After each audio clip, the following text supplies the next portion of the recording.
Vamos pues al cementerio Eucaliptus a visitar a nuestros familiares y amigos ángeles. ¿Por qué estás triste? Dime por qué.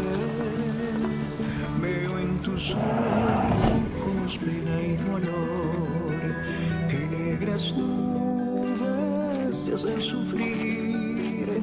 Siento llover en tu corazón. ¿Por qué tan lejos miras? ¿Por qué? O algo presientes que sea fatal. Honremos el buen legado de nuestros seres queridos. Me hará llorar y nuestro llanto nos ahogará.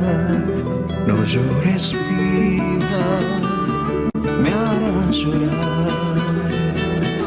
No llores, vida, me hará llorar.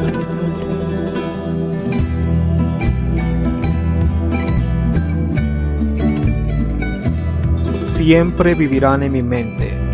Yuspagara.